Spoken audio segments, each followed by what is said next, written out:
Okay, so last time we got together, remember we read the story The Big Wave? Yes. So we're going to read it again. Well, actually, I'll read it again to you today. But we're going to go over vocab words and like use context clues. Their whole goal today is to use context clues to help us determine the meaning of a word. Have your teachers taught you how to use context clues before? Yes, they have. Okay, so you're kind of familiar with how this works. So I'm going to read the story The Big Wave, and I'm going to use a highlighter and come across terms that I don't know. I'll use orange, thank you. And then I'm going to demonstrate how I can use context clues to figure out what some terms mean. And then we'll do another story together, and then we'll do another one together. So we'll do two of them together, and then I'll have you do one on your own. Okay, so we've got The Big Wave here. I'll set that next to us. So it says, Mark lived in the suburbs of Chicago. In the summertime, his family took trips to the beach where he played in the waves. Sometimes he would ride a wave to the shore of the lake. He always looked forward to riding the waves. The bigger, the better. One summer, Mark went to visit his cousin in California. There he was introduced to the Pacific Ocean. This was the first time Mark experienced anything besides the enormous lake in Chicago. He mistakenly believed that the lake and the ocean were the same in terms of power. When Mark's aunt told him to be careful, he laughed and assured her that he was an excellent swimmer. She cautioned him that the ocean was rough and perilous. I'm going to highlight this word because I don't remember what this word means. Whoops. So I'm going to highlight perilous. And I'm going to come back to that. So she cautioned him that the ocean was rough and perilous, but Mark just shrugged. He knew how to surf, didn't he? Mark heard the gigantic wave before he saw it. He turned around and opened his mouth in horror. The wave was mammoth, and it was thundering directly toward him. Mark took a deep breath and cringed beneath the water. The wave crashed over him and carried him high onto shore. Mark gained a new respect for the ocean after that. Okay, so I finished reading the passage over The Big Wave, and I highlighted a term, perilous.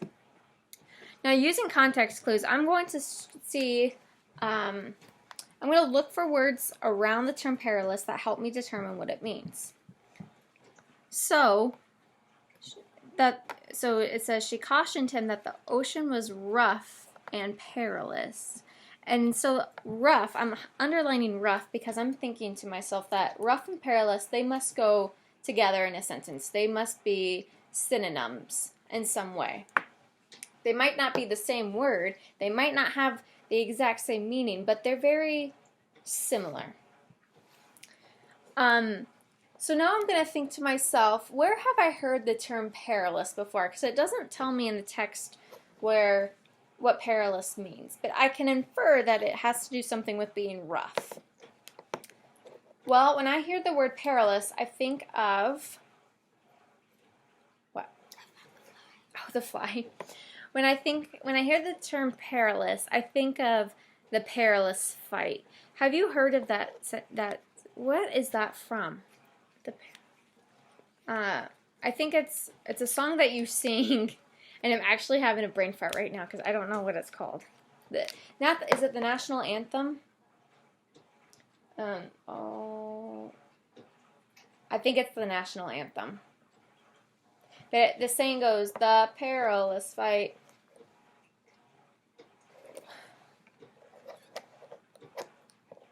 Okay, I should have done my research, but I'm pretty sure I heard perilous fight in the national anthem.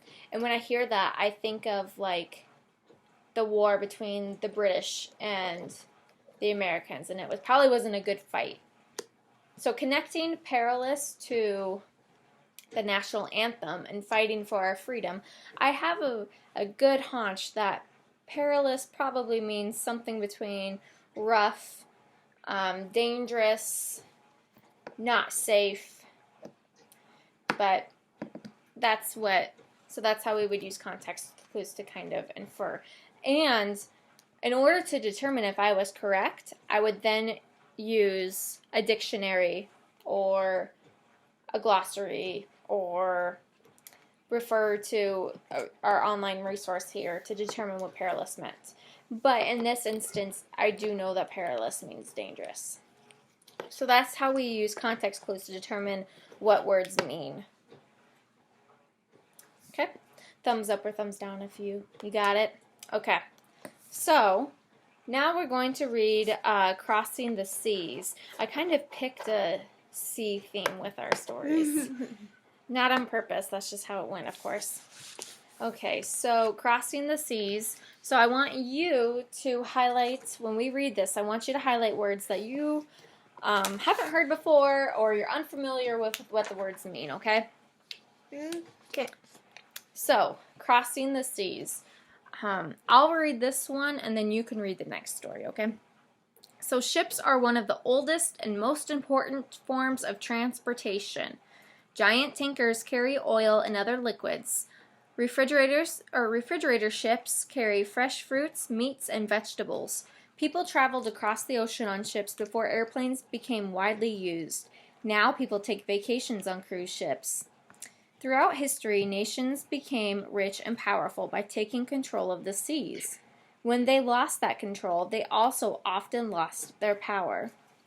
Probably the earliest ship was a log that someone used to cross a lake or river. Later, people tied logs together. Okay, my video is pausing. Okay, I think we're back now. Okay, where was I? So later, people tied logs together to create rafts and discovered how to use trees to make canoes. In places where wood was scarce, people made boats out of animal skins. They sewed the skins into a bag, filled the bag with air, and used the bag as a float. By about 3000 BC, the Egyptians had discovered how to use sails to move boats. They also learned how to make boats out of planks of wood. For the next 5,000 years, shipbuilders focused on building bigger and bigger ships with better sails. A big change in shipbuilding came in the 1800s. People began to use steam instead of wind power to move ships.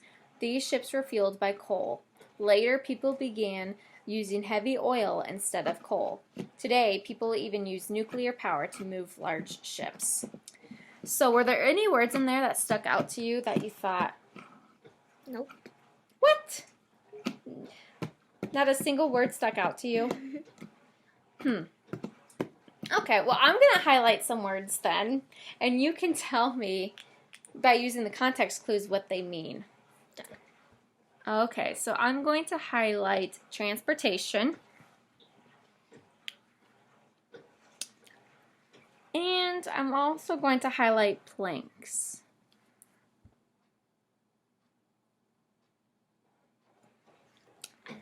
And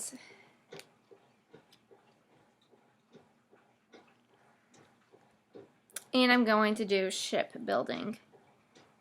Okay, so let's use context clues to try to determine what these words mean. First of all, what do you think transportation means? To get around. Yes, transportation does mean to get around. Can you underline the context clues that we can use to support what transportation means? Traveled across. Nice. Good job. So yes, transportation, like you said, means get around, and you highlighted traveled across. That is perfect. That is really good. Okay, so now let's look at planks of wood. What do we think planks of wood mean? Have you heard of a plank before? A plank of wood? Sometimes... It's like this and you can walk. Yeah, like on a ship, they might have on my lawnmower, a thing of wood stick out. On my lawnmower trailer, I have like planks that go up so we can get our mower up on it. Yeah, yes. Or, I don't know, I think I saw this on SpongeBob where one of the ghosts was a captain and he came back and he was telling SpongeBob, like, walk the plank! And so they put a chunk of wood out on the edge of the ship. On a pirate ship. Yep. And SpongeBob had to walk on the plank. So, because you made that connection of using those planks of wood to help get your lawnmower up on a trailer, what do we know about a plank of wood then? What is it? It's a piece of wood. How big is it? It can be any size. Any size? I don't know if it could be any size. I mean, you could have little pieces, and we call those like slivers. You could have it like this big. Mm-hmm. Like, big How big is your plank of wood that you use for your lawnmower? like from that side of the oven to this side of the oven. So it's pretty big. Yeah. So what can we find in the text that helps us determine what planks of wood would mean? Wood. Because planks are made out of wood. Yep. And what do we think, using the context clues from the chapter or the passage, what do we think plank means? And you told me, remember you had said that your plank of wood it's pretty big. Mm-hmm. So it can't be something that's too small. What'd you highlight? Bigger and bigger. Right. So plank is a big piece of wood. So you highlighted bigger and bigger. Good job. Okay. So the last term that we highlighted is shipbuilding. And we can split this word apart. Shipbuilding. Shipbuilding. So that kind of helps us understand what it means. But let's see if there's any context clues around it that show us what it means. Mm-hmm.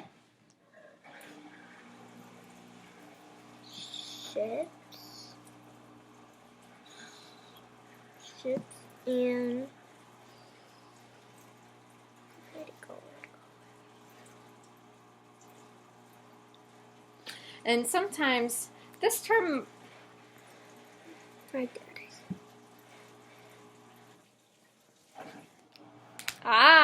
so you went back. Okay, so you highlighted shipbuilders, and they focused on building ships. Good job. Yes, you rocked that. Okay, so I was going to have us do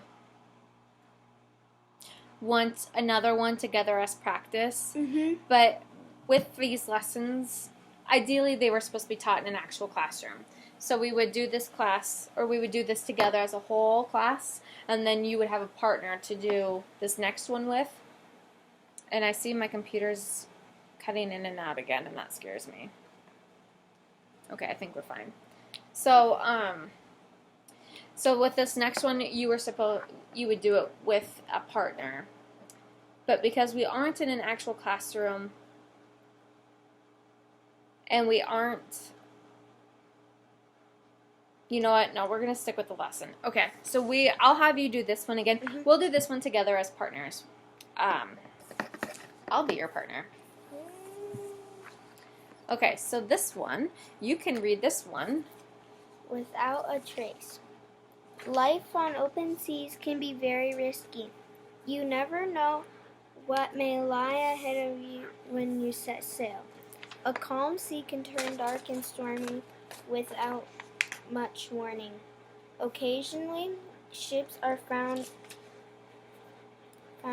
abandoned with no sign of life. Others sink after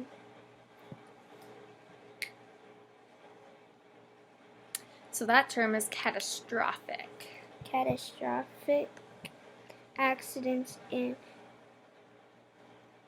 debris. It's actually pronounced debris. Debris from the ships later floats to the surface. Still others have vanished without a trace. With these ships, not even a plank of wood or a life jacket is ever found. The British ship Warhaft weighs 16,800 16,000. tons. Mm-hmm. It was last spotted on July 27, 1909. Some said the ship seemed top-heavy when trying to explain her disappearances. And because we're partners, I'm just going to highlight that one because I don't know what top heavy means. Yeah, top heavy. And I'm actually going to highlight debris too because that's a new term. And then Okay, yeah, so when trying to explain her disappearance. This might have caused her to turn over and sink into the heavy seas. There were 211 people on board, none of whom were ever found. The mystery of the missing Cyclops is also disturbing. Mm-hmm.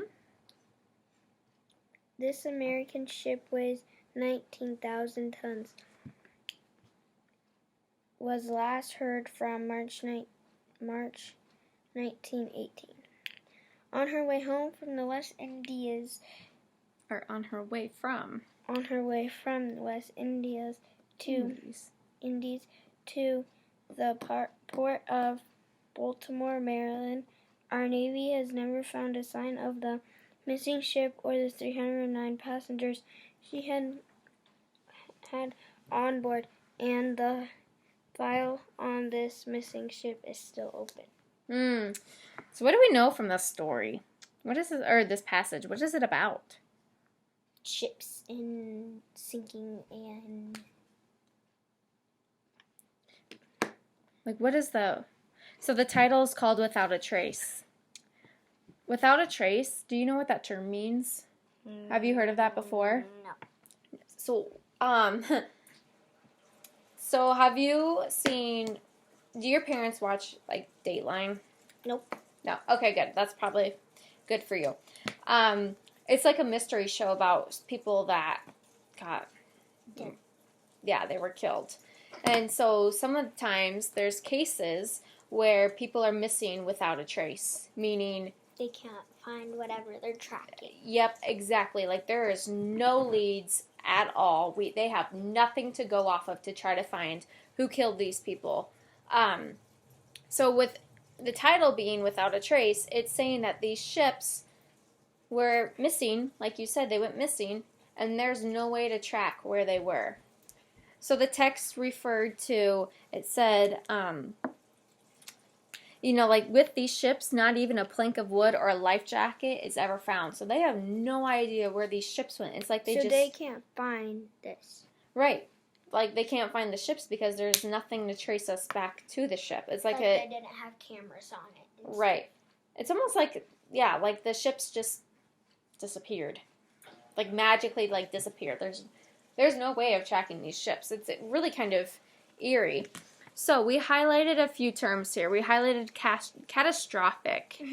What do we think that word means?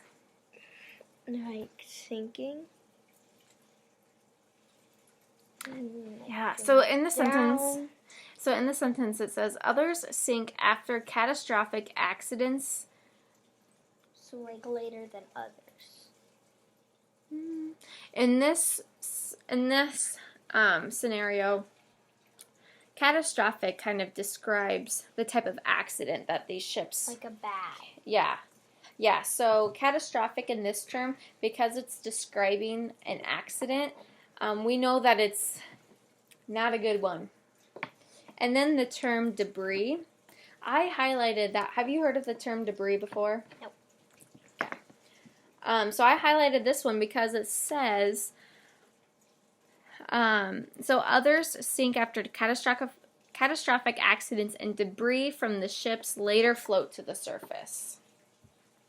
So, like, it came up later than others when it floated? Yeah, like some parts of the ship. So in some instances, we have ships that hit a big wave, and it actually ruins the ship. And that's like the catastrophic accident, is the wave crashes into the ship. And in this instance, debris or parts of the ship come up afloat, like what it says. In other instances, there are ships that go missing without a trace, meaning we can't find them at all. So, What does catastrophic mean? Sinking that comes up, back. Remember, catastrophic accidents. Accidents. Yeah, it's like a bad Accident. And then what is debris? Later floats. Yeah, it's things, objects that later come back. They come back. They float up. Top heavy. Top heavy. What do we think top heavy means? Like the top was heavy and the bottom was like really light, so the bottom went down and the top came up. Or the top came up and the bottom went down. Have you heard of that term before? Top Nope. heavy? No. I think you did a really good job explaining it because our context clues are right here. That being top heavy caused the ship to turn over and sink in heavy seas. So yeah, you did a good job of using your context clues there. And then what again is catastrophic? What does that mean? Bad accidents. Okay, and what does debris mean? Later floats. Comes up later. Like Things, leftover things that remains. comes up. And they don't always come up like they're not always floating in They the don't sea. go like. Debris is They come like so, yeah. debris is really it's anything that happens after an accident. Like it's parts of an object that is in an accident that is no longer together. So, as an example, I love my examples. When we had that tornado come through here, it ruined Beeler's farm. It ruined, like their house was literally in pieces, and parts of their house was like found in fields. That's considered debris. My aunt. Your aunt. What aunt? My mom's sister. I can't remember. Kristen. What When happened the to her? tornado came through up in Cedar Falls, it got her sheds, her house. So there. Oh yeah, that's exactly right. So like all of her stuff that was once together and it's no longer together, And that's when considered debris. She got fair clean. All this stuff got burnt down in the house. Yeah, that's debris. Debris from the home. So, what's debris mean? Like later things that you miss. It's like parts of things that come apart. Yeah. I'll quiz you later. No. All right, so we've got one more thing. And this one I'm going to have you do on your own. So this is called What is a Spacewalk? So I want you to read this and highlight any information that you think relates to what a spacewalk is. And then when you're done reading with it, I'll have you just answer that one's question. What is a spacewalk? Is it 3 pages? Well, there's, quite a few parts to it. Kind of long. So I'm going to stop recording that way. My professor doesn't have to watch like an empty screen. So you have to let me know when you're done reading and then I'll record again, okay? Okay. Okay, so now that you've finished your article, share with me what you highlighted. Go ahead. Okay. So I highlighted space affects different things. Astronauts can fix things instead of bringing them back to Earth to fix. Several astronauts put on their spacesuits several hours before a spacewalk. And then tethers are like ropes. Okay, so with everything that you highlighted, so the question to the article was, what is a spacewalk? So considering everything you highlighted, what do you think a spacewalk is? It helps them like learn more things instead of like sending spacecrafts up because they take like 3 years to build and stuff. Yeah, so spacewalks are ways for astronauts to see Different things than the spacecraft sees. Yeah. So what does it when people go on a spacewalk, like what is that? What do they do? They go up on the space and they just sit there and walk. Are they inside the spacecraft? They're outside on a rope. They're outside and they're stuck together by a rope. Yes. So there's like this long rope that's connected to the ground, and it goes all the way down to the astronaut. Yes, that's exactly right. And this picture kind of shows what a spacewalk is too. We can see that he's walking out in space. Well, not walking, but floating out in space. He's outside of the spacecraft. And they got big air bubbles on them that keeps them down. Yes, that's right. Yes, that is a detail in the story, isn't it? Mm-hmm. All right, well, good job with that lesson. And I will stop recording.